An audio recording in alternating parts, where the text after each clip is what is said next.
Muy buenos días a todos. Gracias por acompañarnos en este webinar. Para nosotros es un privilegio poder compartir esta experiencia, este esfuerzo que colaborativamente hemos llevado a cabo en los últimos años, ¿no?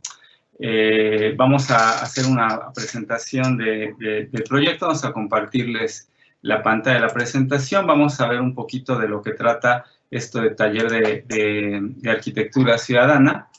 Y después su metodología, y después ya veremos un poco del proyecto en cuestión, del cual les va a hablar tanto Sergio como el propio David desde su experiencia como estudiante. El nuevo modelo educativo del TEC de Monterrey está fundamentado no solamente en la transmisión de conocimiento, sino en el desarrollo de competencias integrales para los egresados. Es un modelo que propone a estudiantes retos directamente vinculados con las problemáticas reales y concretas de nuestra sociedad, al menos en nuestro país. Educar en los problemas reales obliga a las universidades a plantear programas y cursos que verdaderamente vinculen la enseñanza en las aulas con la solución de problemas concretos en comunidades específicas. Esta forma de entender el proceso de enseñanza-aprendizaje justifica la existencia de proyectos o de programas o de cursos como el Taller de Arquitectura Ciudadana, que integra diversas materias, intentando vincular la academia con comunidades marginadas a través de la realización de proyectos de arquitectura, básicamente, y la vinculación del servicio social comunitario en el nivel de educación superior, que es básicamente en el que nosotros estamos. Ese taller es un ejercicio académico que se suma al trabajo de investigación y docencia en la autoproducción social del hábitat, la participación ciudadana en procesos de gestión urbana y el desarrollo de nuevas tecnologías constructivas alternativas al sistema tradicional, que han llevado a cabo diversos profesores en la Escuela de Arquitectura, Arte y Diseño del TEC de Monterrey. Entre los que quiero reconocer la influencia que tiene este proyecto, la doctora Estefanía Biondi, el doctor Pedro Pacheco, el doctor Carlos Servicio, el arquitecto Alfonso Garduño, entre muchos otros.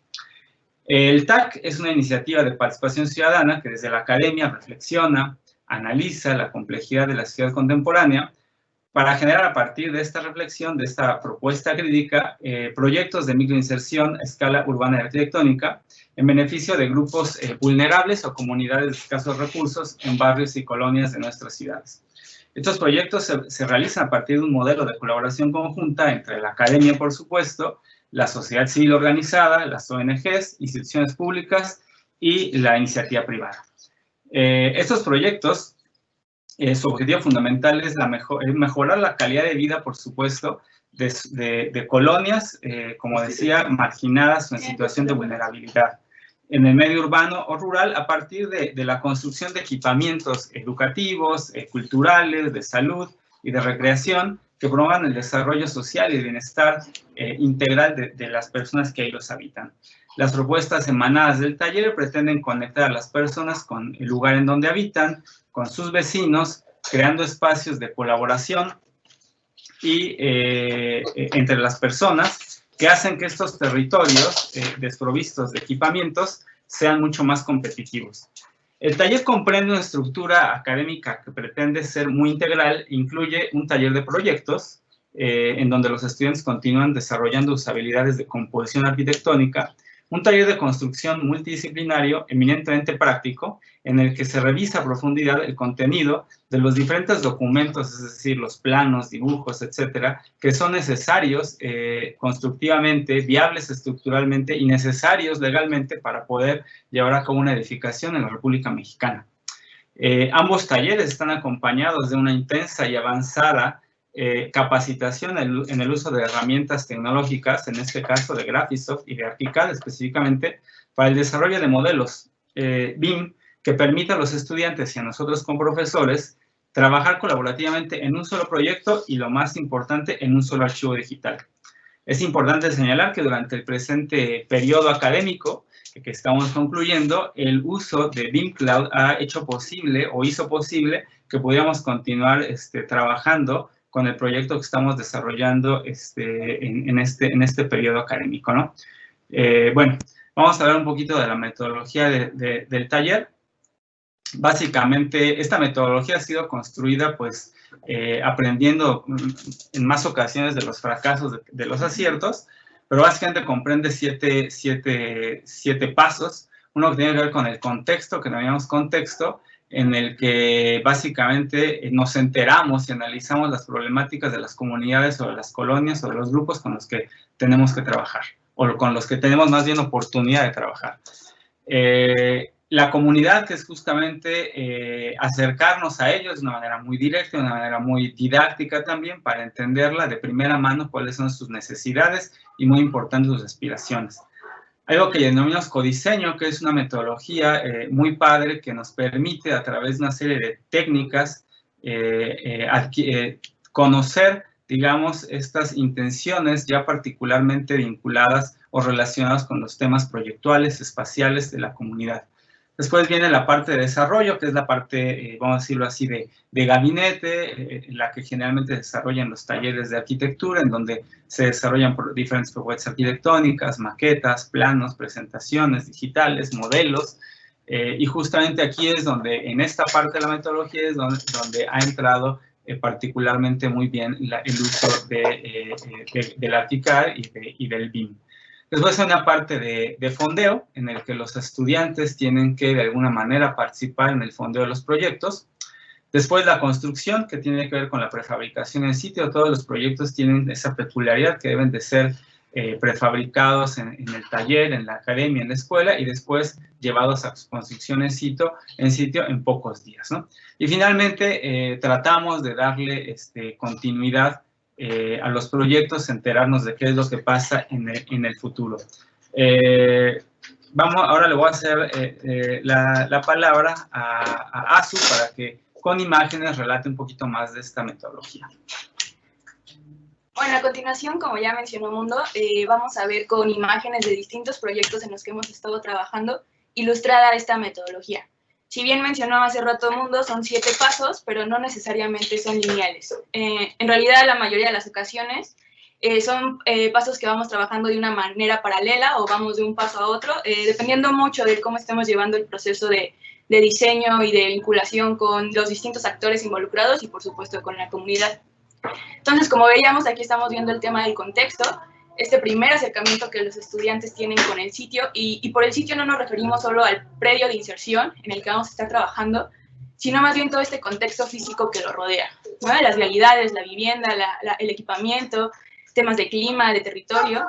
Y bueno, como vemos aquí en algunas de las imágenes, muchas veces utilizamos este tipo de mapas de cartografía urbana, de mapeos en campo, de estudios fotográficos para poder hacer este primer análisis.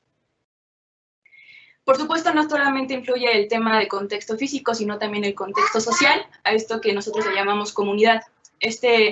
También es un tema de mucha observación, de mucha vinculación, por ejemplo, hay algunas fotos de entrevistas, de estar consultando con la gente, ¿no?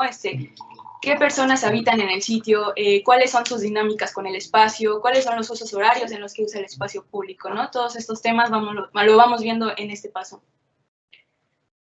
Y bueno, después de tener este primer acercamiento con el contexto físico y con el contexto social, por supuesto viene el codiseño. Como ya lo mencionaba Edmundo, este paso muy importante y sumamente relevante en todo el proceso que tenemos para llegar a una obra construida.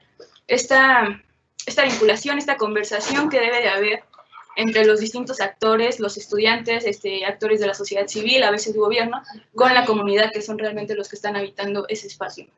Utilizamos varias herramientas, como ya mencionaba, temas de mapas mentales, post-its, reuniones, muchas veces estas maquetas que ya hacemos desde la academia, que son muchas veces más interactivas para que la comunidad, diferentes usuarios entiendan de lo que se está hablando y estamos proponiendo. Y luego llegamos a esta etapa en la que pareciera a veces demasiado larga, una etapa en donde a veces avanzamos 2 pasos, retrocedemos 1, avanzamos 3, y volvemos a retroceder porque es el paso justamente donde los alumnos tienen que analizar, que digerir todos los datos que hemos obtenido del estudio del contexto físico, del contexto social, del codiseño, para poder a partir de ahí generar información que les sirva para proponer anteproyectos arquitectónicos. Y a la vez tienen que aprender todas estas herramientas que ya mencionaba Mundo, el uso del BIM, conceptos de técnica, conceptos estructurales, análisis urbano. Entonces, Es todo un paso en donde para esto después tenemos un tema de validación con la comunidad. Los alumnos presentan, hacen maquetas, presentan planos, modelos 3D, conversaciones otra vez con la comunidad para poder ser valoradas y al final ser validadas por todos los actores. Y de manera paralela, casi que desde que inicia el taller, los alumnos empiezan este tema de fondeo para poder justamente cubrir gastos de viáticos. Y pues no solo eso, también termina de comprometer a todas las partes involucradas, alumnos, otra vez la comunidad también hace este tema de fondeo, y se realizan distintas actividades como lo es cines al aire libre, eventos culturales, campañas de crowdfunding, kermeses, rifas, y también nos hemos dado cuenta que con el paso del tiempo, estas actividades, la gestión de estas actividades también ayuda mucho a reforzar o a crear o a crecer los distintos vínculos sociales que estamos teniendo como grupo formado en busca de un objetivo en común. Todo esto para llegar al tema de la construcción. Por la misma naturaleza de la construcción, como ya lo mencionaba Mundo, el hecho de que sea un proyecto prefabricado para después llegar a construir en sitio y que ocupemos la menor cantidad de mano de obra especializada, hace que cualquiera pueda involucrarse en este paso, ya sea desde el niño o de la persona más joven del grupo, como la señora más grande, como el adolescente que tiene tiempos libres después de la escuela, o como la señora que nos puede ayudar los domingos, ¿no? Cualquiera puede estar involucrado en este paso. Y pues no todo acaba ahí, al final algo que tuvo tanto esfuerzo, tanto desgaste, muchas conversaciones, pues merece tener continuidad. Esta continuidad que siempre es ideal o se pretende que esté a cargo de justamente el grupo formado en la comunidad. Y nada, justamente la encargada de que gestione las actividades en ese sitio y además lo mantenga.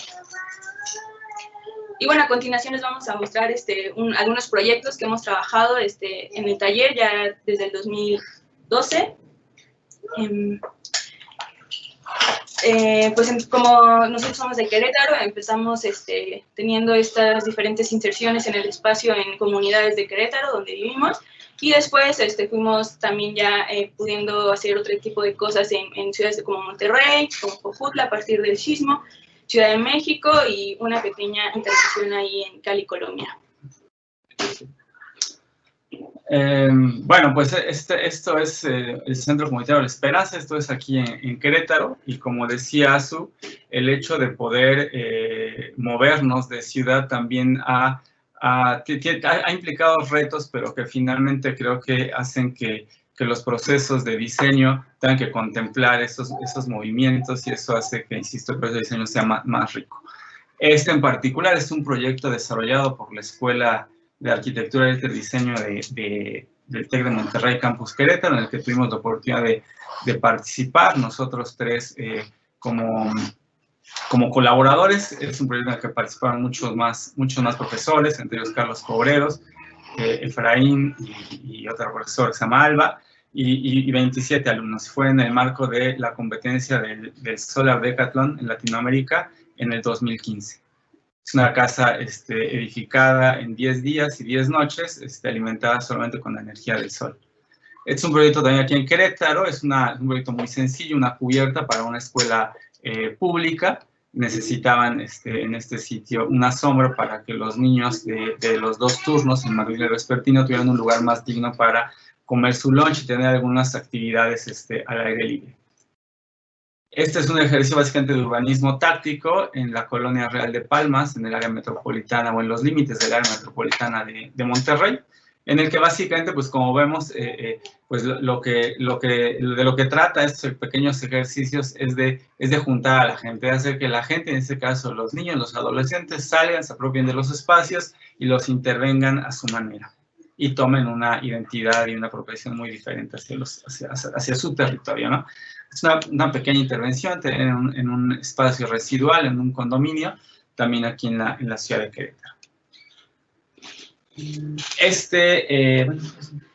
Sí, esta es, como ya mencionábamos, a partir del sismo que hubo en México hace 2 años, en el 2017, pues hubo varios llamados, ¿no? Tanto academias como a sociedad civil, como empresas y demás, y justamente esta fue la construcción de un aula que en aquel momento se había caído toda la infraestructura de una secundaria en Jojutla, fue de las zonas más afectadas en el sismo, y a partir de esa emergencia, pues nosotros pudimos construir esta aula con la academia, con los alumnos del TEC de Monterrey, pero también con alumnos de la prepa que fue afectada. En este caso, se utilizó un sistema constructivo que había sido ya prediseñado en el Campus Monterrey por el doctor Pedro Pacheco, y simplemente se adaptó, se tropicalizó, digamos, a las condiciones climáticas y sociales de la ciudad de Jojutla, en Morelos. Después aquí tenemos otro proyecto en Querétaro, el Centro Comunitario del Semillero, que también está colocado en el parque, el único parque que cuenta con esta colonia, y también con este objetivo de poder generar actividades que desarrollen más allá de la academia a diferentes usuarios de la colonia. Tenemos el Centro de Artes y Oficios La Perseverancia, donde justamente a partir del sismo y después de pasar a la emergencia, tenía una necesidad de reactivar la economía en el sitio. Con un grupo formado, con la ayuda de la Fundación Hogares, pues se creó este lugar donde justamente ayuda a personas para que adquieran diferentes habilidades en las artes y en los oficios y puedan generar productos. Y bueno, ahora le vamos a ceder la palabra justamente a... disculpen, sí, bueno, justamente este es el proyecto que se está desarrollando en este periodo académico que estamos terminando. Es un proyecto de un centro comunitario en la alcaldía Álvaro Obregón, en la Ciudad de México. Y es justamente con el que decimos que se ha estado trabajando con el BIM Cloud y que ha sido posible desarrollarlo.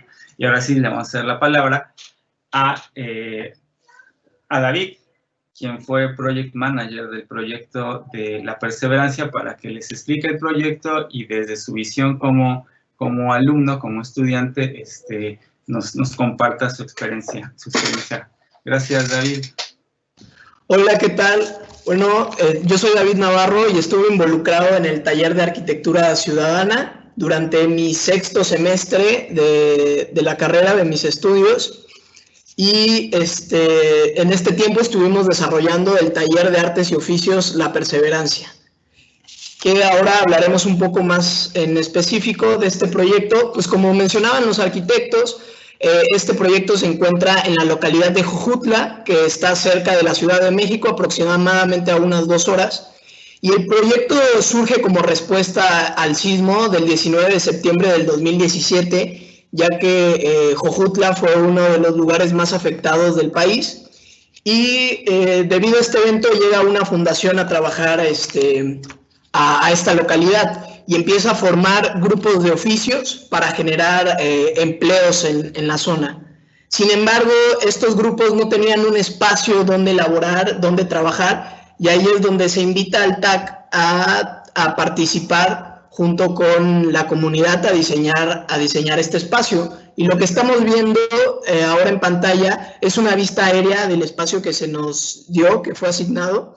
Este es un centro deportivo, por lo cual ya teníamos ciertas construcciones alrededor, una alberca, la cancha de fútbol, el Salón de los Espejos, que es donde actualmente se llevan clases de zumba, el archivero municipal, un pequeño salón de squash, y todo esto, toda esta ubicación estaba relacionada con uno de los cuerpos de agua más importantes, el más importante de Jojutla, que es el río Apatlaco, ya que pasa a través de toda la localidad, y en este patio es donde teníamos que desarrollar nuestro proyecto, ¿no? En la siguiente diapositiva podemos ver ya cómo empezamos a desarrollar de manera volumétrica. Este primer diagrama en color amarillo podemos ver nuestro volumen que está pegado hacia este Salón de los Espejos, ya que queríamos mantener esta jerarquía de patio central y respetar los diferentes flujos que venían de tanto el Salón de los Espejos y de la cancha de fútbol. Y así también mantener la relación con el río que tenemos enfrente. Igualmente, pues al estar adosados al Salón de los Espejos nos daba una protección térmica. Este proyecto tenía que ser muy flexible, ya que, como mencionaba, era para grupos de oficio. Sin embargo, ninguno de estos grupos estaba establecido al 100%, ¿no? Estos iban a depender pues de la demanda y del éxito que tuviera cada uno. Entonces, así como un grupo podría desaparecer, otro grupo se podría hacer más grande. Entonces, en el diagrama de abajo, en el de la izquierda, podemos ver que este volumen lo dividimos en 6 diferentes módulos. Los módulos azules representan espacios al aire libre, que es la transición entre este mismo patio y los salones, y lo que vemos ya de color rojo son los salones, que en este caso son 4 salones de 24 metros cuadrados cada uno.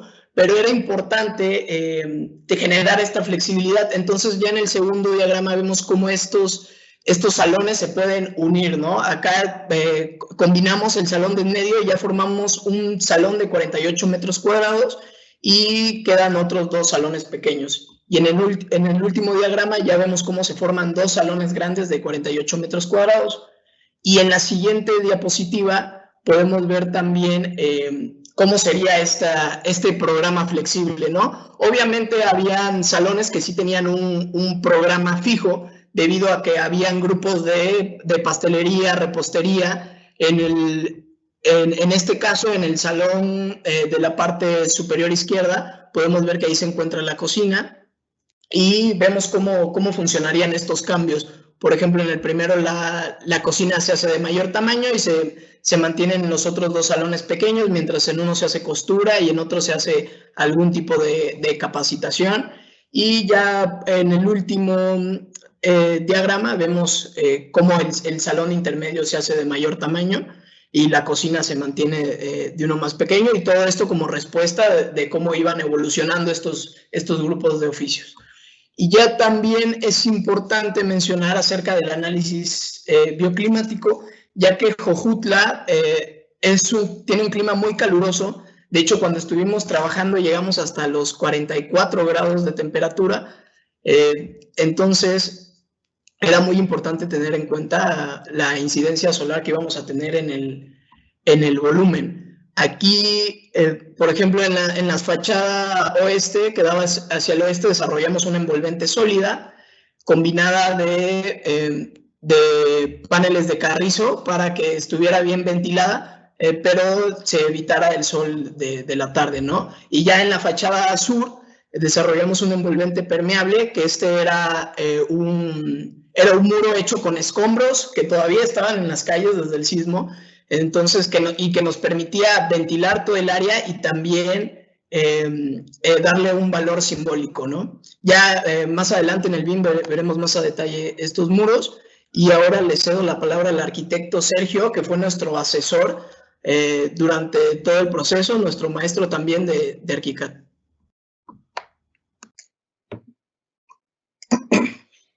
Hola a todos, buenos días también. El proceso del uso de ArchiCAD empieza con una materia que tenemos, donde es la introducción a BIM. Y este taller de TAC tiene una gran ventaja. Ahorita estamos entrando obviamente ya al BIMEX. Y se hace a través de una materia que se llama Modelado de Información de Construcción, que es acrónimo de BIM en español, ¿no? Entonces, el objetivo académico es bastante preciso en términos de que los alumnos tienen que hacer un proyecto ejecutivo, porque esto es algo que ellos construyen. Entonces, todas las partes del edificio se ejecutaron en los talleres del TEC de Monterrey Campus Querétaro. Entonces, esta fase de edificación y de hacer un modelo permite a los alumnos, por un lado, integrar la necesidad de todas las especialidades que tiene el edificio. Entonces, es un edificio, podemos hacer zoom al modelo, por favor, y lo pueden ir explorando, también pueden ir a planos, cortes. Sí, y este modelo, algunos arquitectos, es un taller que sucede en arquitectura. En este momento el TAC no es un taller horizontal, es decir, no tenemos ingenieros participando. Entonces, la integración del BIM se hace dándole responsabilidades a cada uno de los alumnos. Entonces, algún grupo de alumnos se hacen cargo de la estructura, hacen el cálculo estructural, otros hacen la parte de los planos eléctricos, toda la parte de hidrosanitaria. Entonces, esas especialidades las va alimentando cada uno. En esta ocasión, este proyecto se hizo en campus y se usó un servidor BIM conectado a la red de la universidad. Entonces, teníamos un servidor dedicado que funcionaba como concentrador de BIM. y que incluso en este semestre con el tema del COVID, usamos BIM Cloud, ¿no? De una forma también muy exitosa, a pesar de las conexiones de internet que cada alumno tiene en su casa. Entonces, lo que podemos ver aquí es un set completo. Este es el set de entrega del semestre, donde los alumnos generaron plantas, cortes, fachadas, y como pueden ver, todo está ligado. Los puntos azules que ven generan las ligas a todos los detalles. Todo está hecho totalmente en ArchiCAD, obviamente. Todos los detalles técnicos están vinculados en las hojas de layout y está hecho totalmente en equipo. Es decir, los 15 o 16 alumnos que estuvieron participando estuvieron conectados al mismo archivo de ArchiCAD al mismo tiempo. Entonces, como podemos ver, si avanzamos las hojas para ver un poquito la cantidad de información, entonces aquí se cristaliza finalmente una idea muy importante de BIM, que es no solo la capacidad de trabajar en equipo, sino que el modelo genere todos los dibujos técnicos del proyecto, toda la cubicación, cuantificación de materiales. Por ejemplo, si podemos hacer un zoom a las tablas, esas tablas de cuantificación de elementos, de mamparas, son extraídas directamente de ArchiCAD. Entonces, los alumnos están expuestos a toda la tarea de generar listados, de costearlos, de hacer toda la logística de construcción. Incluso no está contenido en el BIMEX, pero hacemos una simulación de edificación usando el programa de secuencia de edificación de ArchiCAD. Entonces, parte de su entrega final del curso, tienen que entregar una película. Como pueden ver aquí, pues obviamente tiene un nivel muy... Si podemos hacer algún zoom, algún detalle para que vean el nivel de modelado que se generó, de tal forma que este archivo directamente se usó para hacer toda la fabricación y también todo el ensamble. Entonces ya en el momento que todos los alumnos se desplazan a Jujutla a hacer el levantamiento del edificio, ellos usan el BIMEX también como una referencia de las secuencias de lo que tienen que hacer.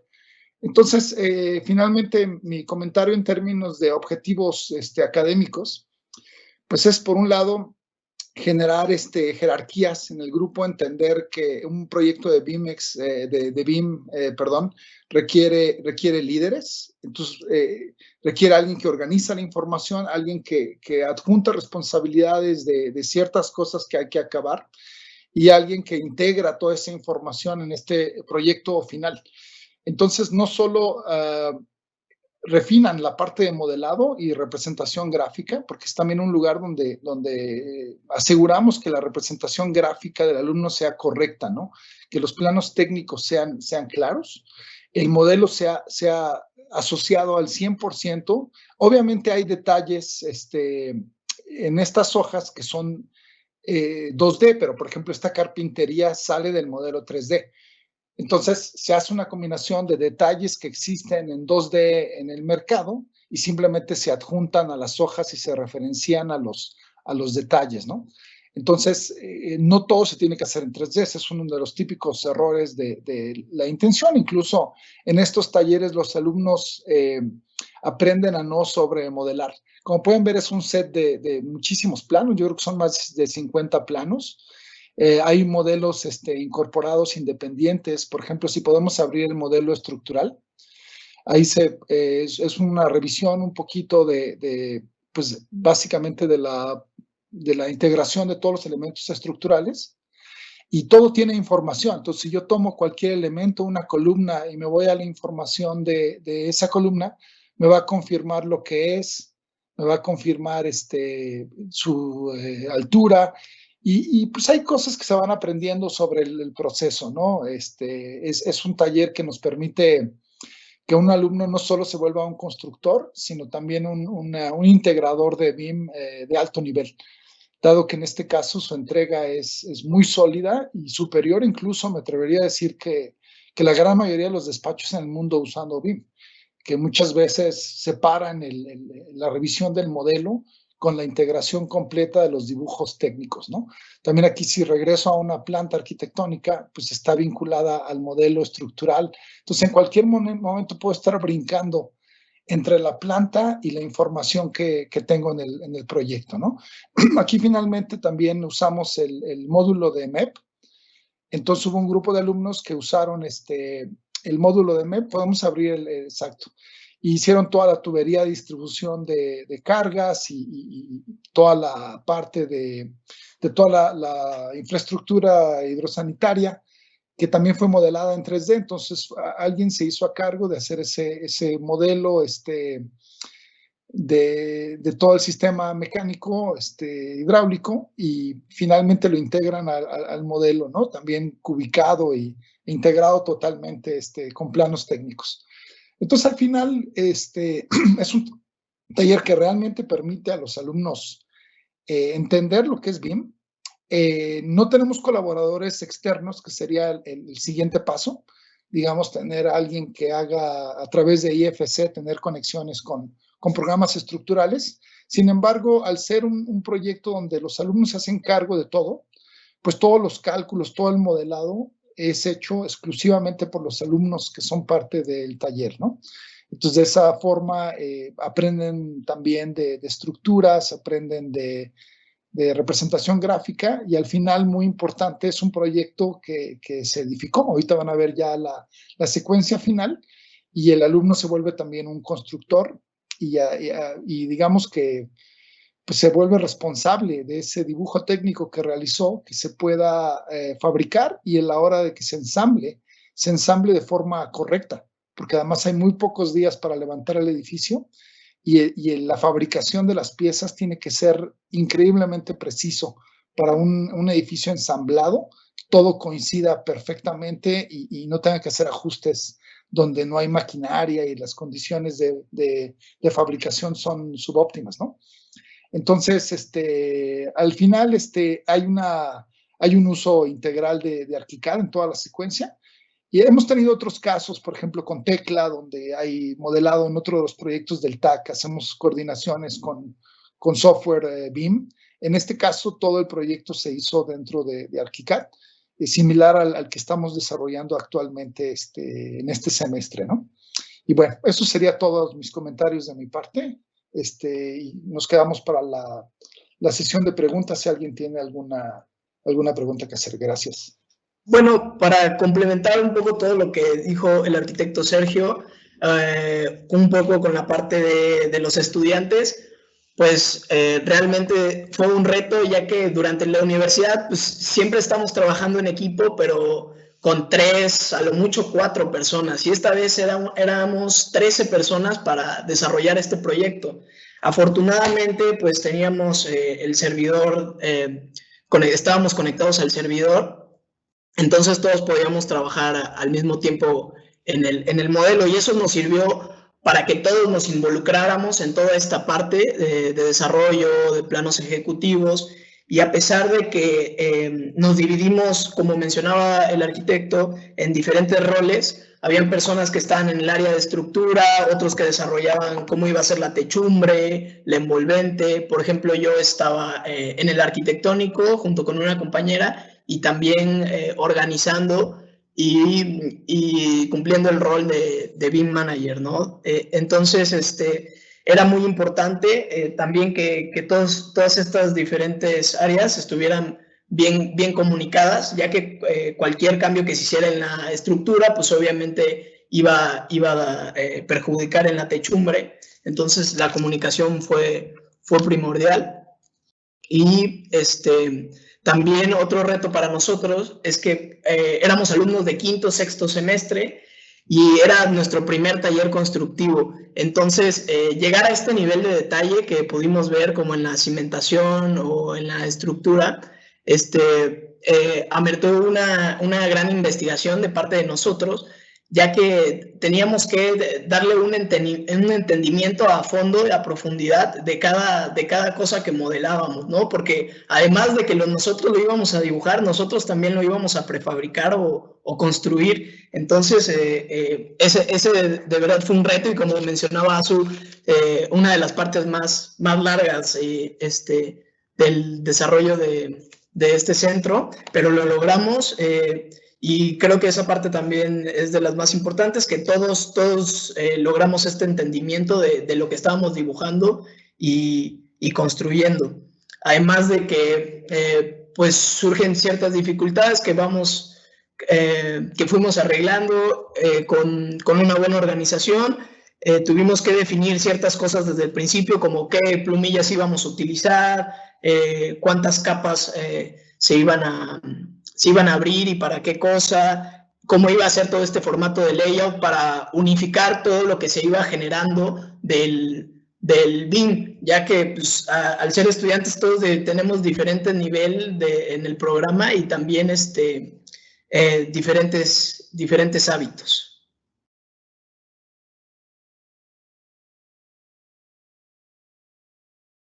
Es importante para contestar esta pregunta decir que, o recordar que, como dijimos al principio de la presentación, este es un trabajo de colaboración no solamente de la academia, sino en la que participan otras instituciones. Particularmente desde hace 4 años hemos tenido la oportunidad de trabajar con la Fundación Hogares, IAP, una institución de la sociedad civil que se dedica a desarrollar justamente proyectos para mejorar la calidad de vida de conjuntos habitacionales y de asentamientos humanos.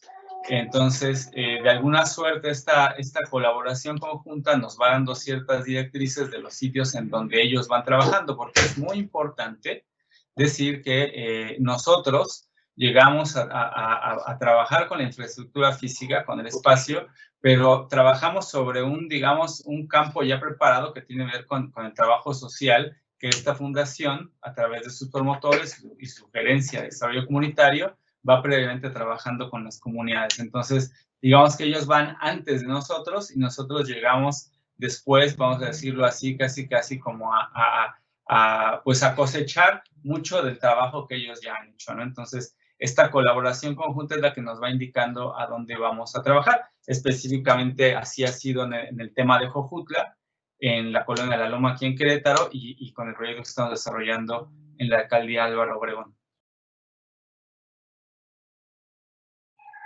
Pues básicamente los fondeos se hacen de diversas formas, ya sea, diversas formas, y al mismo tiempo también puede ser, al mismo tiempo, tanto alumnos pueden buscar actividades, ellos organizan rifas, organizan eventos dentro de la escuela, dentro de la universidad, para conseguir recursos un poco más para los viáticos. Por ejemplo, ellos, pues como equipo tenemos que viajar algunas veces a otras ciudades y pues necesitamos tener un hotel, las comidas, y a veces esos viáticos se utilizan para fondear esos gastos. Otros tipos de fondeos que hemos realizado es también con otros grupos estudiantiles de la misma universidad, en el que podemos recolectar pues más recursos, pues muchas veces también se van directo para los costos directos de la obra.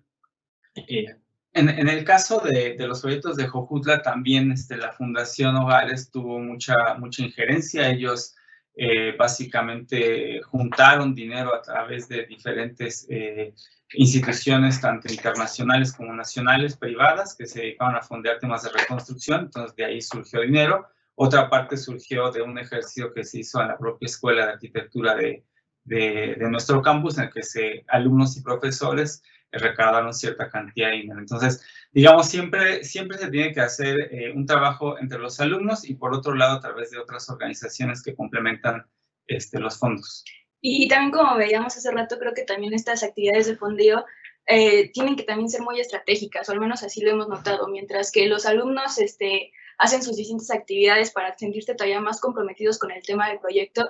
Por ejemplo, la comunidad, muchas veces las actividades que hacen de fondeo también sirve como para difusión, ¿no? Para ir sumando nuevas personas de la misma comunidad que se vayan ahí agregando para la misma construcción, para la misma gestión, el mismo tema de diseño. Y bueno, ya lo mencionaba Mundo, ¿no? Con los actores de la sociedad civil, más bien ellos nos ayudan mucho con temas de poder relacionarnos con empresas que nos donen en algún momento cierto material, o bueno, poniendo igual el tema monetario, ¿no? Los mismos vecinos también al momento de gestionar, como ya lo mencionaba Rafa antes, cuando nos quedamos en sitio para la construcción, que normalmente son 15 días, pues los vecinos, un tema de fondeo, un tema de gestión son las comidas, ¿no? Los chicos, nosotros cuando vamos realmente nos vemos muy bien atendidos por el grupo formado de la comunidad, que ellos son los que se encargan básicamente de darnos un tema de desayuno y comida. Sí, totalmente. No sé si quieras. Sí, es parte de la metodología, definitivamente el hecho de que la comunidad forme parte desde el diseño conceptual que llamamos hasta la ingeniería de detalle, cuando es posible.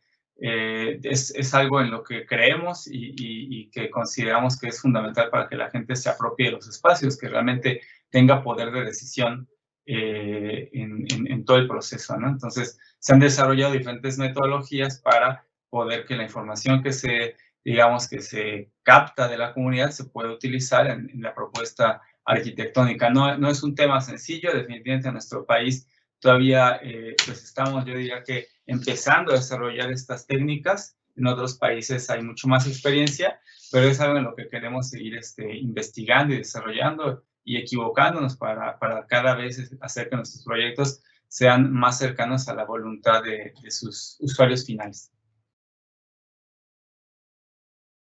El tiempo que nos tomó fue exactamente casi que 1 año y unas semanas. Estuvimos en el sitio donde se elaboró este proyecto de la perseverancia en diciembre y en enero, en diciembre de 2018 y en enero de 2020.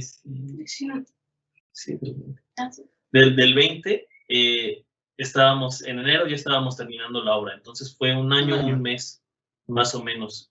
El proyecto, dada su escala y su complejidad en cuanto a detalles, este ha sido el proyecto más grande que hemos elaborado, pues nos tomó 4 etapas constructivas.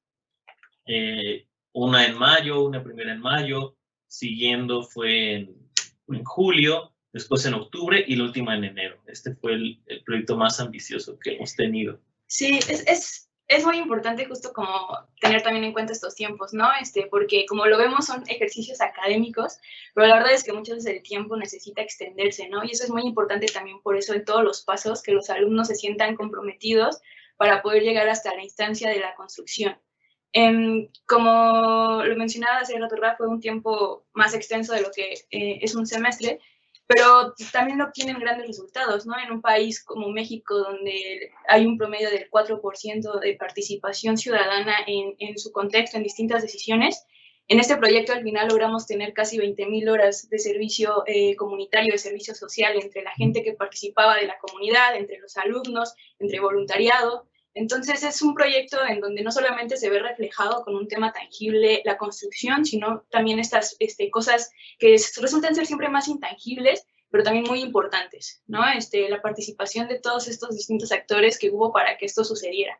Y que actualmente, pues, como veíamos en el último paso de la metodología, la continuidad la lleva básicamente la comunidad, ¿no? Entonces, incluso para complementar la pregunta de hace rato de qué tanto participa, pues ahora sí que es dentro del proceso y más allá que a veces la misma academia. También respondiendo a la pregunta de LODs, no establecemos un número específico, pero yo estimo más o menos que estamos modelando a un nivel 400, porque fabricamos todo. Entonces, en este caso, estos edificios son totalmente prefabricados y ensamblados en sitio, salvo las losas estructurales y algunos elementos que se tienen que colar en sitio.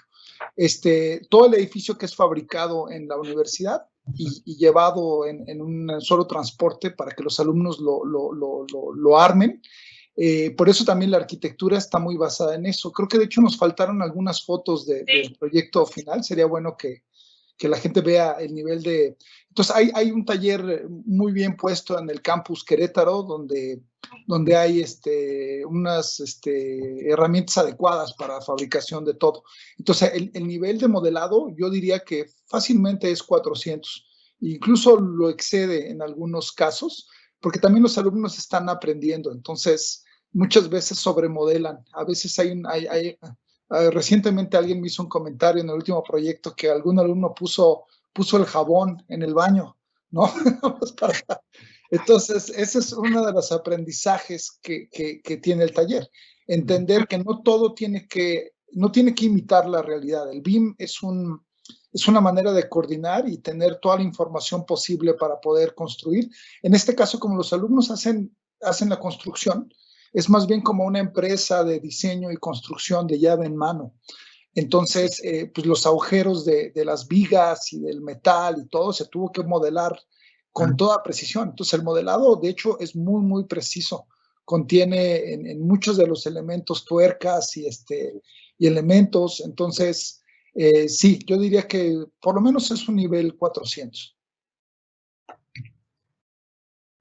Sí, como bien lo menciona Sergio, y ya también lo mencionaba David, el hecho de que ellos tenían que llegar a este paso de construcción en donde fabrican lo que están dibujando, pues se exigía una gran importancia en el detalle. Como bien dice también Sergio, muchas veces cometemos el error de sobremodelado, pero bueno, es parte de esta curva de aprendizaje que tienen los estudiantes. También nosotros como profesores podemos a veces también caer en eso.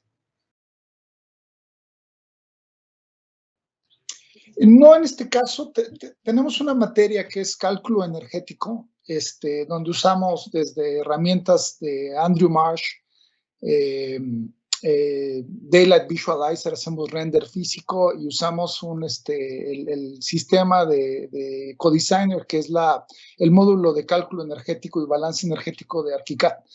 Entonces, hay algunos alumnos que toman esa materia, pero en este caso simplemente hay un coacheo. Muchas veces yo mismo, siendo titular de la materia de cálculo energético, de eficiencia energética, les doy algún tipo de asesoría. En este caso, simplemente se analizan asoleos, se hacen gráficas solares para estar seguros que las incidencias sean apropiadas. Hubo algún coacheo en términos del tipo de panel que se tiene que poner en las distintas fachadas, de acuerdo a su característica de conductividad térmica, ¿no? Y de sombreado. Entonces, en cierta manera está, pero no es parte. Sería quizá un siguiente paso, es realmente llegar. Ahora, hay que entender que estos proyectos se concursan entre los alumnos. Entonces, la primera fase, hay equipos de 3 y concursan por el proyecto ganador. Entonces, no todo el semestre están haciendo este proyecto ya finalizado y completado. Tal vez se realiza en un mes, que deben de concluir todo el desarrollo técnico. Y de hecho, tenemos casos como el TAC actual, donde hubo un descubrimiento que había un relleno sanitario donde íbamos a ejecutar el edificio y se tuvo que rediseñar totalmente el edificio en una semana. Entonces usaron los conceptos, pero gracias al BIM Server, pues todos los alumnos estuvieron trabajando sin dormir varios días y lograron acabar un proyecto completo también en una semana. Entonces, en este caso, hay que tomar en cuenta que es un semestre donde se tiene que hacer prácticamente todo, ¿no? El entendimiento de los requerimientos del grupo comunitario, la viabilidad del presupuesto, consensar, que ganen, o sea, el proyecto ganador lo escoge de hecho la comunidad. No platicamos de eso, ¿no? Pero la comunidad está totalmente involucrada en el tipo de proyecto que va a hacer. Entonces, sí, no todo el semestre estamos haciendo el BIM. El BIM realmente es crítico ya cuando tenemos el proyecto final, pero sí me gustaría comentar que el previo también se hace en BIM. Ahora, la parte de cálculo energético, pues es un poco ambicioso, pero sí, en esa parte yo personalmente que doy esa materia y usamos software para hacer cálculo energético, los coachamos a que el edificio sea correcto, pero simplemente no sería viable con la estructura actual. Tendremos que hacer el curso, tal vez durar un poquito más. Pero bueno, sería todo en parte. Gracias. Bueno, como alumnos, pues es realmente un reto, ya que cuando llegamos cuando nos metemos a este taller, nosotros apenas teníamos un nivel básico de ArchiCAD, ¿no?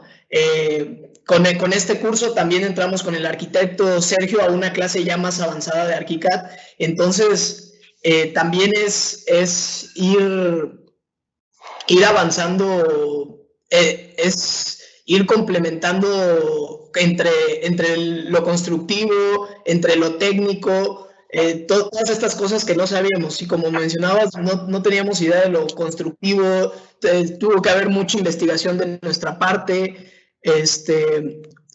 Tuvimos que generar todos estos vínculos, trabajar verdaderamente como un equipo. Yo creo que ese también fue uno de los mayores retos, lograr unirnos y que todo este equipo también están los profesores y los alumnos, ¿no?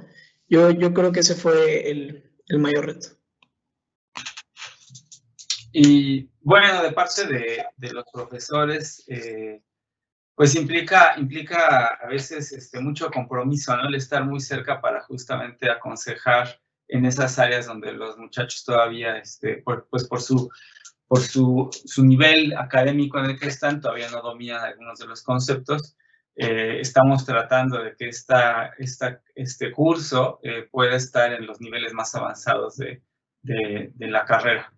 Pero bueno, también la verdad es que el hecho de que vayan en quinto o sexto semestre, pues hace que sean todavía estudiantes y muchachos muy ávidos por aprender y muy dispuestos, digamos, a hacer muchas cosas que a veces cuando ya están en los últimos semestres y tienen en ocasiones algunos compromisos, inclusive hasta laborales ya, a lo mejor dificultaría este involucramiento tan intenso que requiere, ¿no? Incluso si puedo comentar, muchos alumnos son muy jóvenes. Entonces, por ejemplo, en el caso de David, pues justo acaba de tomar mi clase de edificación de eficiencia energética, donde usamos BIM para modelar y hacer balance energético. Entonces, no hubiera sido posible para muchos alumnos. Tienen muy poca información general. Entonces, es un taller donde aprenden a la fuerza muchísimas cosas, ¿no? Entonces, tal vez el nivel de conocimiento sería óptimo hacerlo más tarde en la carrera, pero el nivel de entusiasmo que tienen en ese momento es muy difícil de lograr cuando un alumno está a punto de graduarse. Entonces, yo no lo cambiaría. Yo creo que es una excelente oportunidad de que aprendan a usar, por ejemplo, una herramienta avanzada como ArchiCAD cuando están todavía dentro de la carrera, porque es muy factible que estos alumnos sigan usando BIM en sus otras materias. Si un alumno no está expuesto a BIM de forma adecuada en el periodo universitario, está lleno de metodologías de trabajo que le cuesta mucho trabajo ser un BIM manager cuando sale. No sabe suficiente de todo. Entonces llega y se incorpora a un flujo de trabajo existente en un despacho y nunca tiene la capacidad de cambiarlo.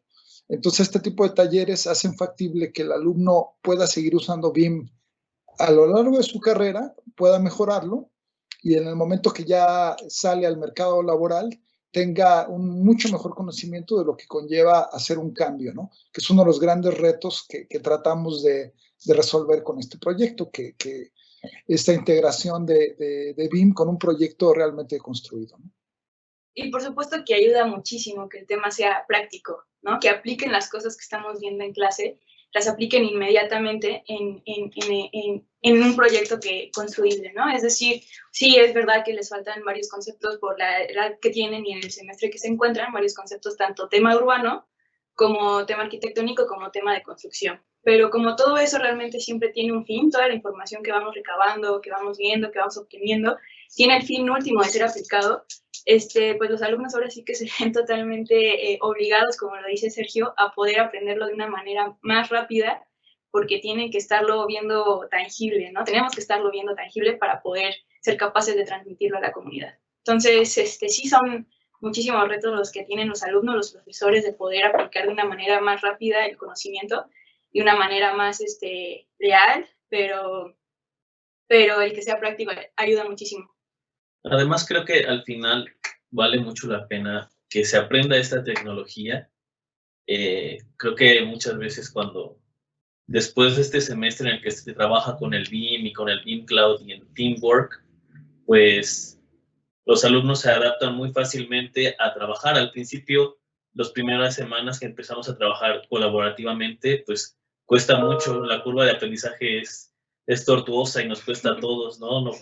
No abren los archivos, no se mandan los cambios y pues conforme avanzan las semanas se les va haciendo muy sencillo, tanto así que cuando llegamos al final del semestre, pues es difícil como que volver a la manera en que se trabaja en la escuela, pues de la manera pues tradicional, ¿no? En el que cada quien trabaja en su archivo y después nos vemos y compartimos el archivo y hacemos los cambios necesarios, pues se vuelve muy práctico y muy sencillo trabajar de esa manera. Nosotros pues también podemos entrar a ese documento en Beam Cloud y podemos revisar con ellos pues de dónde estamos, ¿no? Estar pudiendo revisar si lo que están haciendo pues está bien.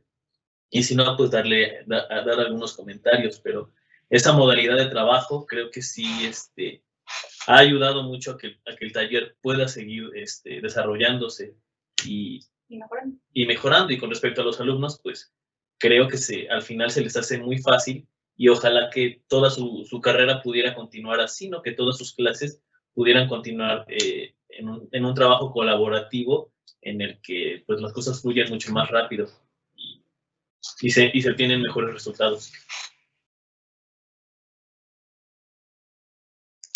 Pues no, si puedo comentar rápidamente, cuando tuvimos el anuncio interno del TEC de Monterrey de parar las clases en la institución directamente, no recuerdo bien la fecha, fue en marzo, ¿no? Ya, ahorita estamos perdidos, tenemos ya meses encerrados en nuestras casas y no perdemos una noción, pero bueno, casi fue al principio, creo que fue justo antes del primer parcial.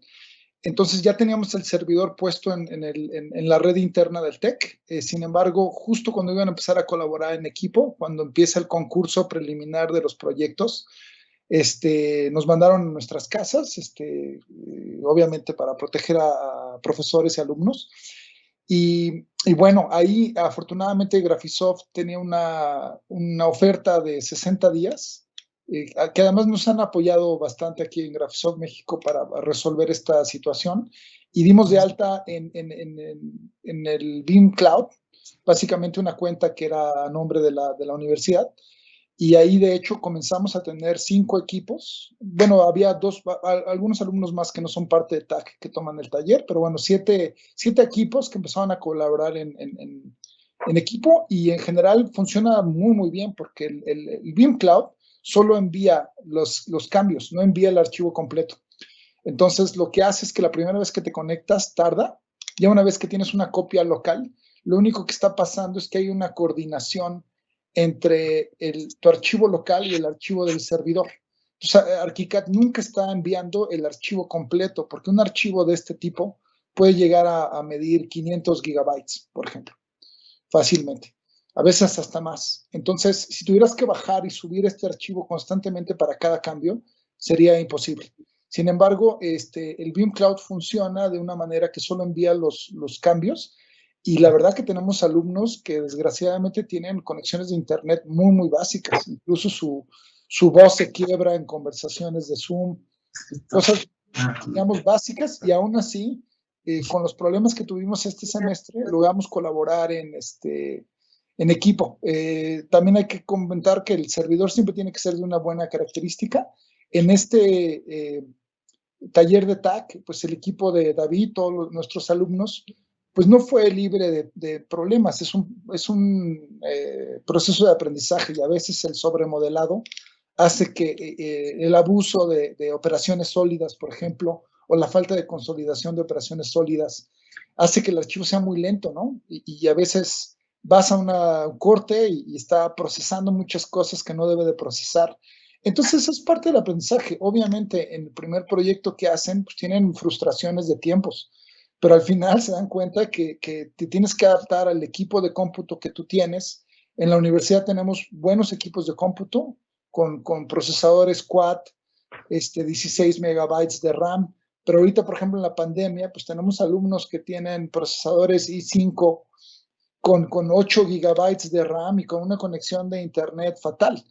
Y sin embargo, también logramos, salvo la construcción, que está siendo un reto en este momento, pero el proyecto ejecutivo se logró también dentro de los tiempos, incluso, como platiqué, se rediseñó completamente en una semana.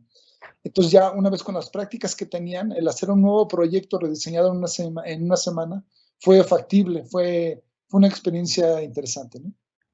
Sí, actualmente yo no estoy en el proyecto que se está elaborando de TAC.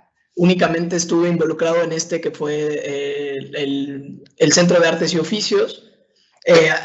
Ahí estábamos todos en el salón de cómputo de las escuelas, era el equipo que utilizábamos y pues definitivamente representaba una ventaja en la optimización de tiempo y teniendo en cuenta todas las personas que podríamos trabajar, ¿no? Al mismo tiempo, pues como comentaba, llegamos a trabajar, yo creo que las 13 personas en el mismo salón, ¿no? Y avanzando en el mismo archivo en las diferentes cosas. Entonces, así fue mi experiencia desde la escuela. Que Sergio conteste. Definitivamente. No, yo creo que el alumno, que es el que lo usa, yo he sido un promotor de ArchiCAD por muchísimos años. Estoy totalmente convencido de que, especialmente aquí hay que poner el enfoque. O sea, producir dibujo técnico es difícil tener la velocidad que tiene una herramienta como AutoCAD, que está optimizada para dibujar 2D. O sea, es una herramienta de 2D. Aquí el tema es entender el beneficio global de tener BIM.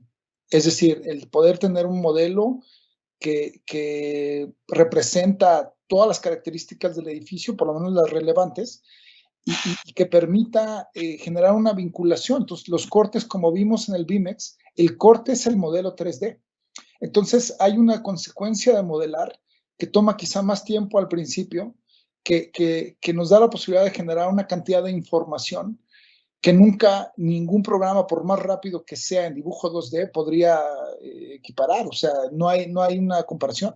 Ya una vez teniendo el modelo 3D hecho, la capacidad de documentar, de cuantificar, de poder encontrar errores, de trabajar en equipo, es infinita, porque en el momento que un alumno cambia una trave de posición, aunque sea milímetros, todos los cortes se actualizan inmediatamente.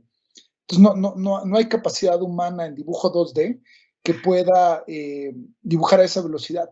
Entonces, parte de los objetivos de este taller integral con varias materias que apoyamos el fin principal, que es la intervención en una comunidad, es que usar la mejor tecnología posible para los tiempos que tenemos.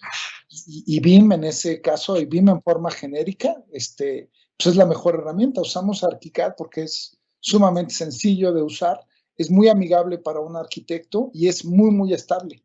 Entonces, por ejemplo, en condiciones ahorita remotas y en trabajo en equipo, es viable para la infraestructura que tenemos lograr este tipo de proyectos, ¿no?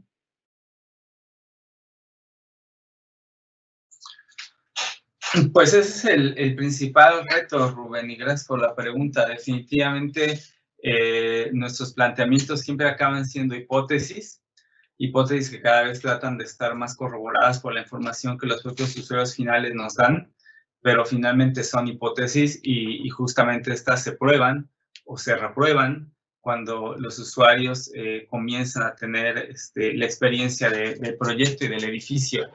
Hemos tenido, insisto, buenas y malas experiencias, algunos proyectos aquí mismo en la ciudad. Esta iniciativa ya tiene 10 años, entonces ya hay varios proyectos sobre los cuales hemos podido evaluar. Los más exitosos creo que han sido cuando hemos tenido la oportunidad de tener más contacto con la comunidad previamente y cuando además han tenido un trabajo previo de socialización importante. Por eso yo valoro tanto la participación o la colaboración que tenemos con la Fundación Hogares, porque justamente ellos se dedican ahora sí que a preparar el terreno para que nosotros lleguemos, y cuando nosotros nos vamos, porque nosotros estamos realmente en un instante de todo este proceso de desarrollo comunitario que ellos llevan, ellos se encargan justamente de darle continuidad, de acompañar a los grupos hasta que son lo suficientemente maduros para que ellos asuman responsablemente el uso del proyecto. Y si ya es tiempo de despedir, Rubén, pues yo no quiero dejar pasar la oportunidad para agradecer pues al Tecnológico, por supuesto, como una plataforma para poder llevar a cabo este tipo de iniciativas, pues a ustedes como Graphisoft por dar a conocer el proyecto, por invitarnos, por presentar esto como una experiencia de éxito. Es muy importante dar a conocer los proyectos. Pues a todos los profesores, colegas, colaboradores, porque esto no es un ejercicio personal, es un ejercicio, como ustedes ven, muy colaborativo. Particularmente a Sergio por el acompañamiento que en los últimos 2 años hemos tenido y que gracias a eso pues podemos hablar de BIM en el TAC. También a Asu y a Raf, que aquí están con el proyecto y que, como siempre lo digo, si no estuvieran ellos, esto no sería igual. Y finalmente, pues a los 13 alumnos, ¿no? A David, particularmente, que nos está acompañando, que ya lo conocieron, pero además de David, hay otros 12 alumnos y algunos más que participaron de voluntarios durante la construcción del proceso y que hacen posible este tipo de proyectos, ¿no? Y, por supuesto, ya lo he hecho varias veces, a la Fundación Hogares y a todos los vecinos que siempre se suman voluntariamente para llevar a cabo estas cosas que comienzan con sueños y poco a poco se comienzan en realidad. Pues muchas gracias por la invitación, gracias. Ha sido un placer estar acá. Gracias, saludos a todos. Gracias.